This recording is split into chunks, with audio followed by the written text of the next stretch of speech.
Hi all, welcome to our channel turning PSC. അപ്പോൾ നമ്മൾ ഇന്ന് ഡിസ്കസ് ചെയ്യാനായിട്ട് പോകുന്നത് കഴിഞ്ഞ ദിവസം നടന്ന LGSൻ്റെ ക്വസ്റ്റ്യൻ പേപ്പറാണ്. അപ്പോൾ നമുക്ക് സ്റ്റാർട്ട് ചെയ്യാം. നീരജ് ചോപ്ര 2024 പാരീസ് ഒളിമ്പിക്സിൽ മെഡൽ നേടിയ ഇനം ഏതാണ്? അതെല്ലാവർക്കും അറിയാവുന്നതാണല്ലോ അല്ലേ, javelin throw. Neeraj Chopra 2024 Paris ഒളിമ്പിക്സിൽ മെഡൽ നേടിയ ഇനമാണ് ജാവലിൻ ത്രോ. കേരളത്തിൻ്റെ പുതിയ ഹൈക്കോടതി ചീഫ് ജസ്റ്റിസ് ആരാണ്? അതായത് ഇപ്പം നിലവിലുള്ള കേരളത്തിലെ ഹൈക്കോടതി ചീഫ് ജസ്റ്റിസ് ആണ് നിതിൻ മധുകർ ജംദാർ എന്ന് പറയുന്നത്. നിതിൻ മധുകർ ജംദാർ ആണ് നിലവിലെ കേരളത്തിൻ്റെ high court chief justice.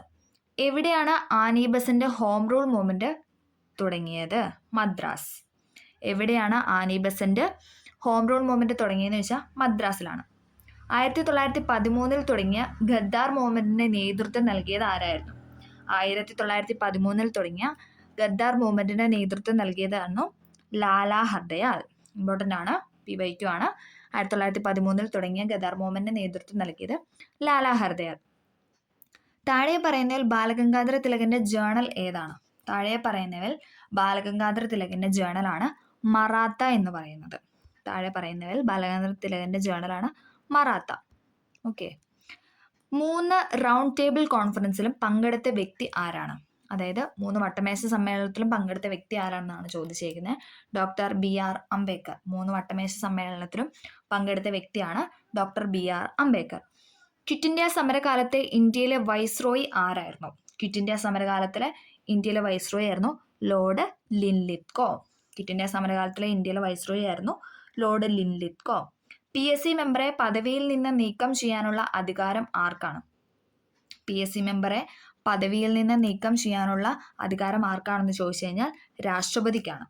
Okay. PSC മെമ്പറെ പദവിയിൽ നിന്ന് നീക്കം ചെയ്യാനുള്ള അധികാരം രാഷ്ട്രപതിക്കാണ്. മൗലിക കടമകൾ ഇന്ത്യൻ ഭരണഘടന എവിടെ നിന്നാണ് കടമെടുത്തിരിക്കുന്നത്? അമേരിക്ക. മൗലിക കടമകൾ ഇന്ത്യൻ ഭരണഘടന എവിടെ നിന്നാണ് കടമെടുത്തതെന്ന് ചോദിച്ചു കഴിഞ്ഞാൽ USA. Okay. Next question. Rajya Sabha vice chairman ആകേണ്ട പ്രായം എത്രയാണ്? രാജ്യസഭ വൈസ് ചെയർമാൻ ആകേണ്ട പ്രായം എത്രയാണെന്ന് ചോദിച്ചു കഴിഞ്ഞാൽ 30 വയസ്സാണ്. രാജ്യസഭയുടെ വൈസ് ചെയർമാൻ ആകേണ്ട പ്രായം എത്രയാണെന്ന് ചോദിച്ചു കഴിഞ്ഞാൽ 30 ആണ്. ഭരണഘടനാ ഡ്രാഫ്റ്റിംഗ് കമ്മിറ്റിയിൽ അംഗം അല്ലാത്തത് ആരാണെന്നാണ് ചോദിച്ചിരിക്കുന്നത്. അപ്പോൾ നമുക്ക് നോക്കാം. ഡോക്ടർ BR അംബേദ്കർ ഉണ്ട്, അല്ലാടി കൃഷ്ണസ്വാമി അയ്യർ ഉണ്ട്, KM മുൻഷി ഉണ്ട്, ഡോക്ടർ രാജേന്ദ്ര പ്രസാദ് ഉണ്ട്. ഇതിൽ ആരാണ് ഭരണഘടനാ ഡ്രാഫ്റ്റിംഗ് കമ്മിറ്റിയിൽ അംഗം അല്ലാതെ ഇരുന്നതെന്നാണ് ചോദിച്ചു കഴിഞ്ഞാൽ ഉത്തരം ഡോക്ടർ രാജേന്ദ്ര പ്രസാദ് ആണ്. കാരണം അംബേദ്കറും KM മുൻഷിയും അല്ലാടി കൃഷ്ണസ്വാമി അയ്യരും എന്തായിരുന്നു? ഡ്രാഫ്റ്റിംഗ് കമ്മിറ്റിയിൽ അംഗങ്ങളായിരുന്നു. മതസ്വാതന്ത്ര്യത്തിനുള്ള വ്യക്തിയുടെ അവകാശം സംരക്ഷിക്കുന്ന ഭരണഘടനയുടെ ആർട്ടിക്കിൾ ഏതാണെന്നാണ് ചോദിച്ചിരിക്കുന്നത്. മതസ്വാതന്ത്ര്യത്തിനുള്ള വ്യക്തിയുടെ അവകാശം സംരക്ഷിക്കുന്ന ഭരണഘടനയുടെ ആർട്ടിക്കിളാണ് ആർട്ടിക്കിൾ 25. ആർട്ടിക്കിൾ 25 മതസ്വാതന്ത്ര്യത്തിനുള്ള വ്യക്തിയുടെ അവകാശം സംരക്ഷിക്കുന്ന ഭരണഘടനയുടെ ആർട്ടിക്കിൾ. രണ്ടാം ബർദോളി എന്നറിയപ്പെടുന്ന കേരളത്തിലെ പ്രദേശമാണ് ഏതാണ്? ഒന്ന് കമൻറ്റ് ചെയ്ത് എല്ലാവരും. രണ്ടാം ബർദോളി എന്നറിയപ്പെടുന്ന കേരളത്തിലെ പ്രദേശമാണ് പയ്യന്നൂർ. ഓക്കെ, എല്ലാവർക്കും അറിയാമെന്ന് പ്രതീക്ഷിക്കുന്നു. ഇതും PYQ ആണ്. രണ്ടാം ബർദോളി എന്നറിയപ്പെടുന്ന കേരളത്തിലെ പ്രദേശമാണ് പയ്യന്നൂർ. 1936 ക്ഷേത്രപ്രവേശന വിളംബരം നടത്തിയ തിരുവിതാംകൂർ രാജാവ് ആരായിരുന്നു? 1936 ക്ഷേത്രപ്രവേശന വിളംബരം നടത്തിയ തിരുവിതാംകൂർ രാജാവ് ആരായിരുന്നു? ശ്രീ ചിത്തിര തിരുനാൾ ബാലരാമവർമ്മ. 36 ക്ഷേത്രപ്രവേശന വിളംബരം നടത്തിയ തിരുവിതാംകൂർ രാജാവായിരുന്നു ശ്രീ ചിത്തിര തിരുനാൾ ബാലരാമവർമ്മ. ഓക്കെ. ആരുടെ അഭ്യർത്ഥന മാനിച്ചുകൊണ്ടാണ് 1932 ഒക്ടോബർ 2 K. കേളപ്പൻ ഗുരുവായൂർ സത്യാഗ്രഹം അവസാനിപ്പിച്ചത്? ആരുടെ അഭ്യർത്ഥന മാനിച്ചുകൊണ്ടാണ് 32 ഒക്ടോബർ 2 കേളപ്പൻ ഗുരുവായൂർ സത്യാഗ്രഹം അവസാനിപ്പിച്ചതെന്ന് ചോദിച്ചാൽ ഗാന്ധിജിയുടെ നിർദ്ദേശപ്രകാരമായിരുന്നു. രണ്ടാം ഈഴവ മെമ്മോറിയൽ എന്നറിയപ്പെട്ട 1900 ഈഴവ മെമ്മോറിയൽ സമർപ്പിക്കപ്പെട്ടത് ആർക്കായിരുന്നു? ലോർഡ് കഴ്സൺ ആയിരുന്നു. രണ്ടാം ഈഴവ മെമ്മോറിയൽ എന്നറിയപ്പെട്ട 1900 ഈഴവ മെമ്മോറിയൽ സമർപ്പിക്കപ്പെട്ടത് ആർക്കാണെന്ന് ചോദിച്ചാൽ ലോർഡ് കഴ്സൺ. മൂലധനം മുഖവുര എന്ന പുസ്തകത്തിന്റെ രചയിതാവ് ആരാണ്? മൂലധനം മുഖവുര എന്ന പുസ്തകത്തിന്റെ രചയിതാവ് ആരാണെന്നാണ് ചോദിച്ചിരിക്കുന്നത്. EMS നമ്പൂതിരിപ്പാടാണ്. മൂലധനം മുഖവുര എന്ന പുസ്തകത്തിന്റെ രചയിതാവാണ് EMS Namboodiripad. Okay. Next question. താഴെ പറയുന്നതിൽ ഇന്ത്യയുടെ സാമ്പത്തിക ആസൂത്രണവുമായി ബന്ധപ്പെട്ട ശരിയല്ലാത്ത പ്രസ്താവന. ഈ 18ഉം 19ഉം അതിൻ്റെ ഉത്തരം ഇതിനകത്ത് ഇല്ല. അപ്പോൾ നമുക്കൊന്ന് സ്കിപ്പ് ചെയ്യാം. ഇതിൽ രണ്ടിലും 18ഉം ഇല്ല 19ഉം ഇല്ല. നെക്സ്റ്റ് നമുക്ക് 20ലോട്ട് പോകാം. നീതി ആയോഗിന്റെ 2023-24 സുസ്ഥിര വികസന ലക്ഷ്യങ്ങളുടെ റിപ്പോർട്ട് പ്രകാരം കേരളത്തോടൊപ്പം 1-ാം സ്ഥാനം പങ്കിട്ട സംസ്ഥാനം ഏതാണ് എന്നാണ് ചോദിച്ചിരിക്കുന്നത്. നീതി ആയോഗിന്റെ 2023-24 സുസ്ഥിര വികസന ലക്ഷ്യങ്ങളുടെ റിപ്പോർട്ട് പ്രകാരം കേരളത്തിനോടൊപ്പം 1-ാം സ്ഥാനം പങ്കിട്ട സംസ്ഥാനമാണ് ഉത്തരാഖണ്ഡ്. ഓക്കെ, ഉത്തരാഖണ്ഡുമായിട്ടാണ് 1-ാം സ്ഥാനം പങ്കിട്ടത്. അടുത്ത ക്വസ്റ്റ്യൻ, താഴെ പറയുന്ന പ്രസ്താവനകൾ മുഹമ്മദ് യൂനസിനെ സംബന്ധിക്കുന്ന ശരിയായ പ്രസ്താവന കണ്ടെത്തുക. അതിനും നിലവിൽ ഉത്തരം ഇല്ല ഇതിൽ, അപ്പം നമുക്കതും സ്കിപ്പ് ചെയ്യാം. അടുത്ത ക്വസ്റ്റ്യൻ എന്ന് പറയുന്നത് സെബിയുടെ പൂർണ്ണ രൂപം എന്താണ് എന്നാണ് ചോദിച്ചിരിക്കുന്നത്. സെബിയുടെ പൂർണ്ണ രൂപം securities and exchange board of India. Option B, securities and exchange board of India എന്നതാണ് സെബിയുടെ പൂർണ്ണ രൂപം. പാരീസ് ഒളിമ്പിക്സിൽ അമേരിക്കയും ചൈനയും നേടിയ സ്വർണ്ണ മെഡലുകളുടെ എണ്ണമാണ് ചോദിച്ചിരിക്കുന്നത്. 40 ആണ്. പാരീസ് ഒളിമ്പിക്സിൽ അമേരിക്കയുടെയും ചൈനയും നേടിയ സ്വർണ്ണ മെഡൽ 2 രാജ്യങ്ങളും തമ്മിൽ നേടിയ സ്വർണ്ണ മെഡൽ എന്ന് പറയുന്നത് 40 ആണ്. അഗ്നി, സൂര്യ, ഇന്ത്യൻ പ്രതിരോധത്തിന്റെ ഭാഗമായ ഈ പേരുകൾ താഴെ പറയുന്നവയിൽ എന്തുമായിട്ടാണ് ബന്ധപ്പെട്ടിരിക്കുന്നത് എന്നാണ് ചോദിച്ചിരിക്കുന്നത്. അഗ്നി, സൂര്യ, ഇന്ത്യൻ പ്രതിരോധത്തിന്റെ ഭാഗമായ ഈ പേരുകൾ താഴെ പറയുന്നതിൽ എന്തുമായിട്ടാണ് ബന്ധപ്പെട്ടിരിക്കുന്നത് എന്ന് വെച്ച് കഴിഞ്ഞാൽ മിസൈലാണ്. ഓക്കെ, മിസൈലുമായിട്ടാണ് ബന്ധപ്പെട്ടിരിക്കുന്നത്. ഉപദ്വീപീയ പീഠഭൂമിയെ സംബന്ധിച്ച് തെറ്റായ പ്രസ്താവനയാണ് ചോദിച്ചിരിക്കുന്നത്. നമുക്ക് ഓപ്ഷൻ ഒന്ന് നോക്കാം. ഉയരം കൂടിയ ഭാഗമാണ് മഹാബലേശ്വർ എന്നറിയപ്പെടുന്നത്. അത് ശരിയാണ്. ഉയരം കൂടിയ ഭാഗമാണ് മഹാബലേശ്വർ.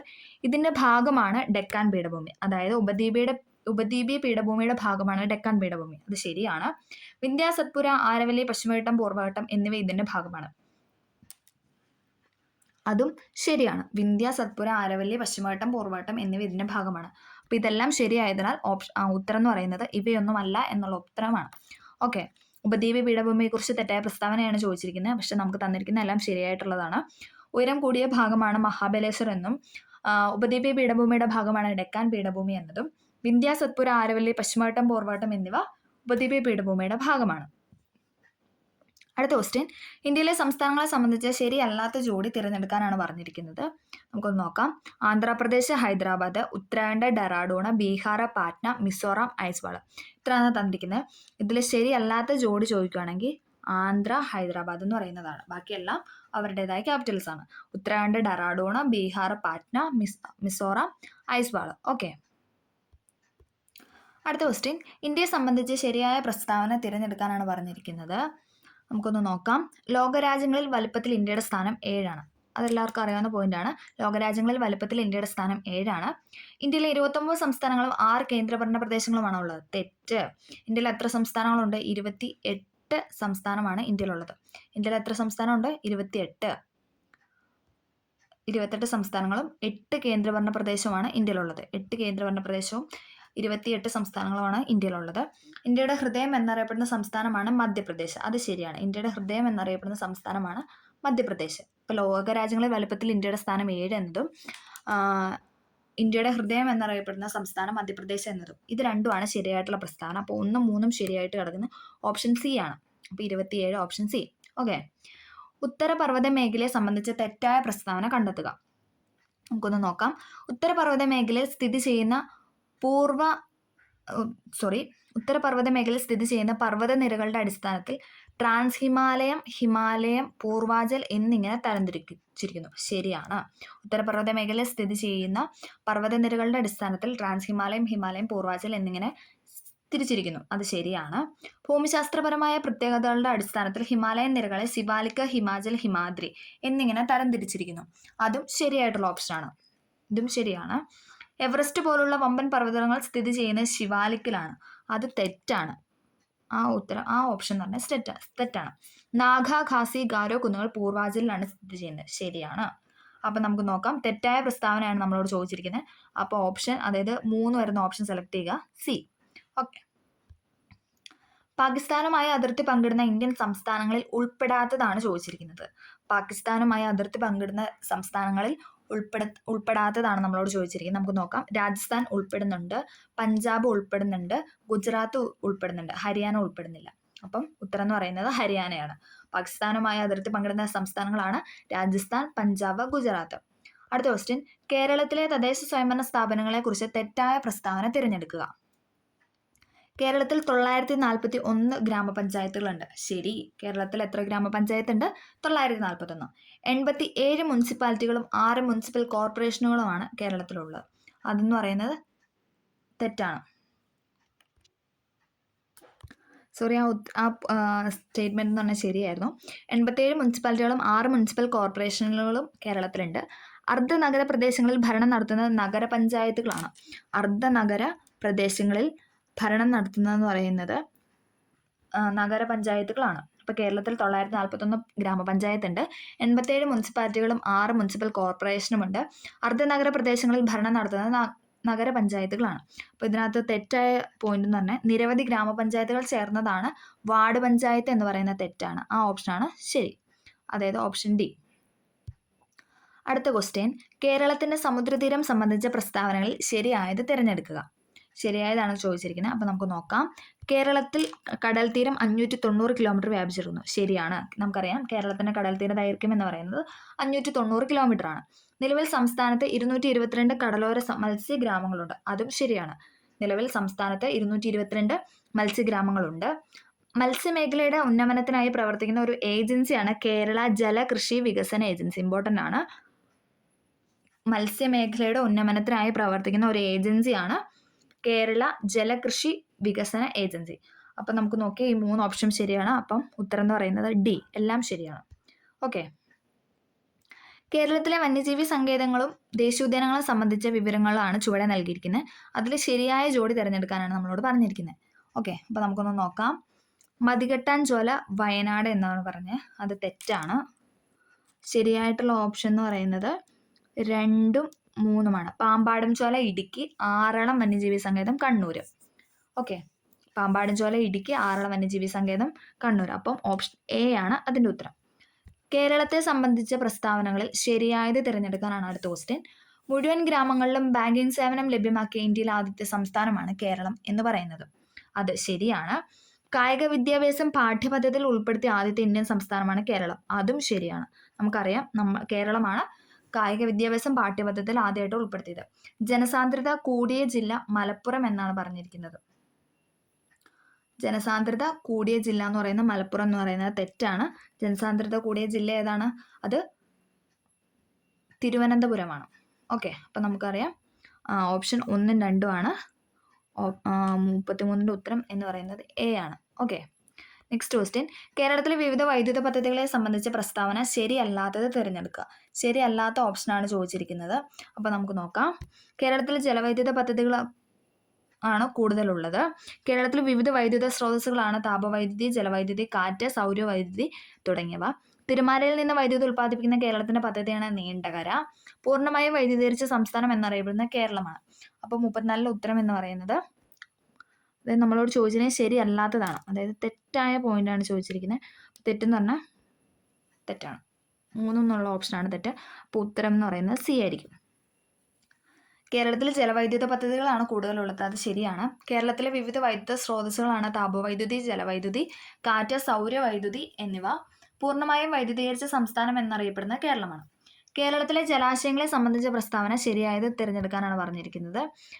നമുക്ക് നോക്കാം. അഷ്ടമുടി കായൽ കേരളത്തിലെ കായലുകളിലേക്കുള്ള കവാടം എന്നാണ് അറിയപ്പെടുന്നത്. അഷ്ടമുടി കായൽ കേരളത്തിലെ കായലുകളിലേക്കുള്ള കവാടം എന്നാണ് അറിയപ്പെടുന്നത്. അത് ശരിയാണ്. ഏറ്റവും വലിയ ശുദ്ധജല തടാകമാണ് ശാസ്താംകോട്ട. അതും ശരിയാണ്. വേമ്പനാട്ട് കായൽ ആലപ്പുഴ, കോട്ടയം, എറണാകുളം ജില്ലകളിലായി വ്യാപിച്ചു കിടക്കുന്നു. അതും ശരിയാണ്. വേമ്പനാട്ട് കായൽ ആലപ്പുഴ, കോട്ടയം, എറണാകുളം ജില്ലകളിലായിട്ട് വ്യാപിച്ചു കിടക്കുന്നു. അപ്പോൾ ഇതിൻ്റെ ഉത്തരം എന്ന് പറയുന്നത് എല്ലാം ശരിയാണ്, ഡി. ഓക്കെ, അപ്പോൾ നെക്സ്റ്റ് ക്വസ്റ്റ്യൻ. കേരളത്തിൻ്റെ നദികളെ സംബന്ധിച്ച് ശരിയായത് തിരഞ്ഞെടുക്കാനാണ് പറഞ്ഞിരിക്കുന്നത്. അതിൽ കുന്തിപ്പുഴ പടിഞ്ഞാറോട്ട് എന്നുള്ളതാണ് ശരി.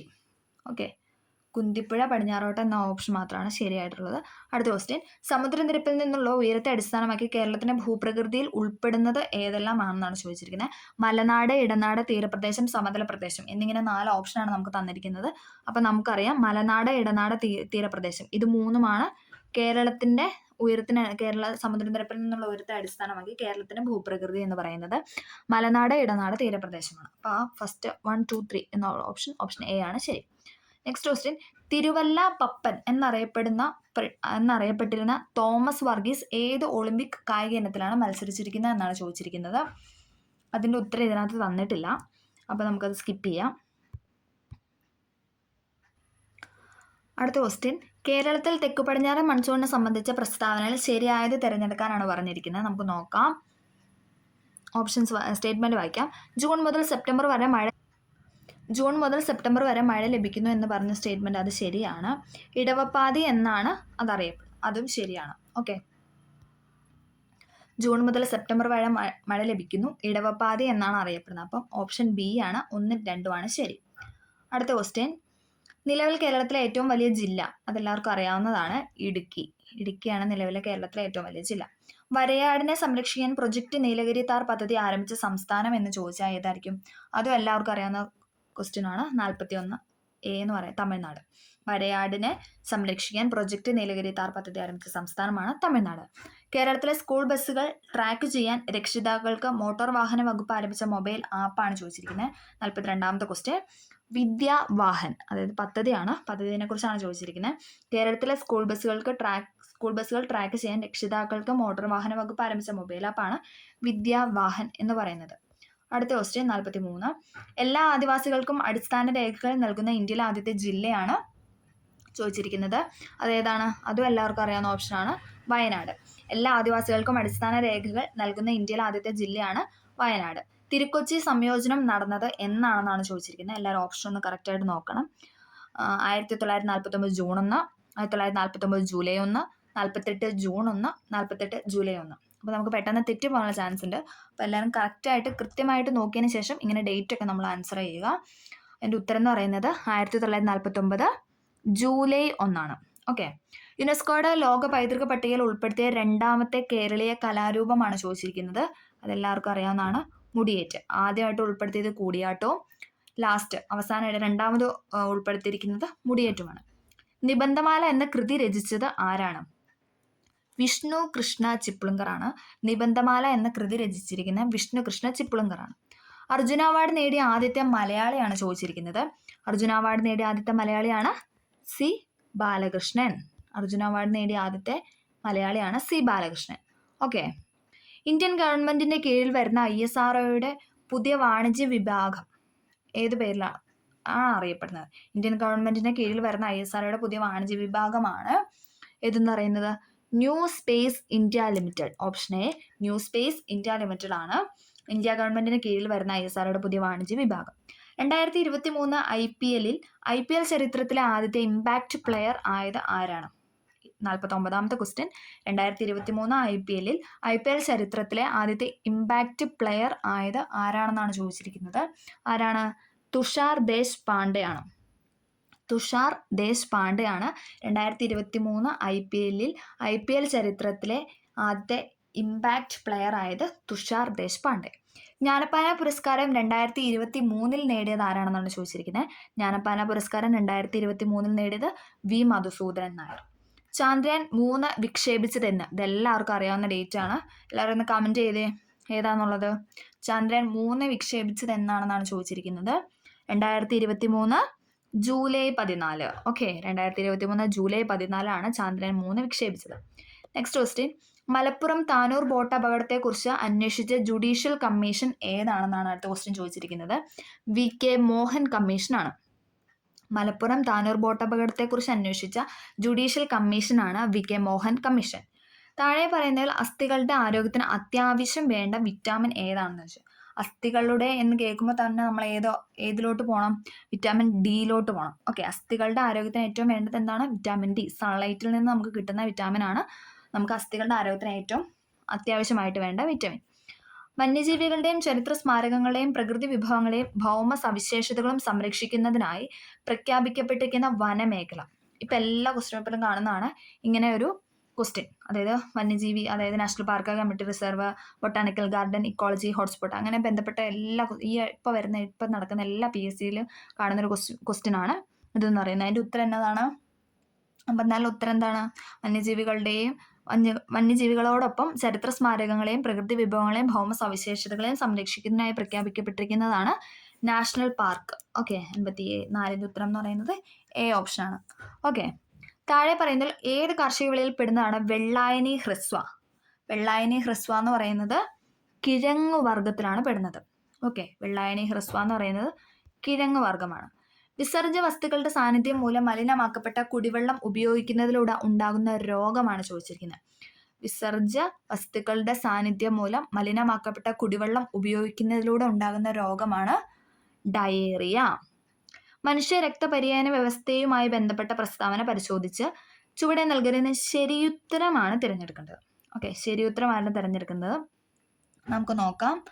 ശരിയുത്തരം എന്ന് പറയുന്നത് ഏതാണ്? ശ്വാസകോശ ധമനി അശുദ്ധ രക്തമാണ് വഹിക്കുന്നത്. അതായത് ഓപ്ഷൻ ഇത് സ്റ്റേറ്റ്മെന്റ് 4 മാത്രമാണ് ശരിയായിട്ടുള്ളത്. ശ്വാസകോശ ധമനി അശുദ്ധ രക്തമാണ് വഹിക്കുന്നത്.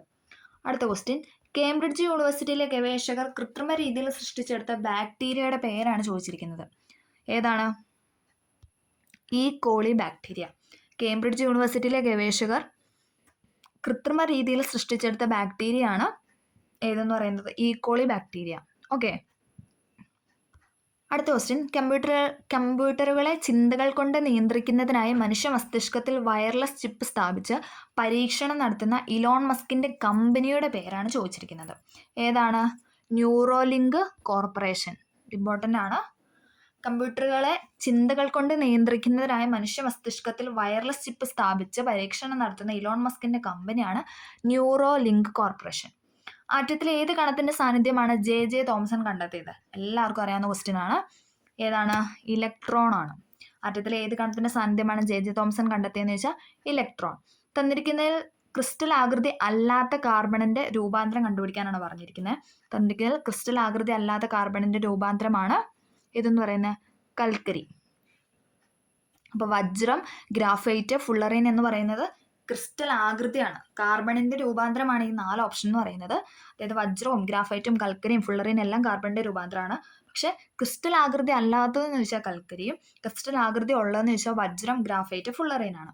അടുത്ത ക്വസ്റ്റ്യൻ, ഒരു ലോഹധാതുവിനെ അയിരായി പരിഗണിക്കുന്നതിന് അതിനുണ്ടായിരിക്കേണ്ട സവിശേഷതകളെക്കുറിച്ച് കൊടുത്തിട്ടുള്ള പ്രസ്താവനയിൽ ശരിയായവ കണ്ടെത്താനാണ് പറഞ്ഞിരിക്കുന്നത്.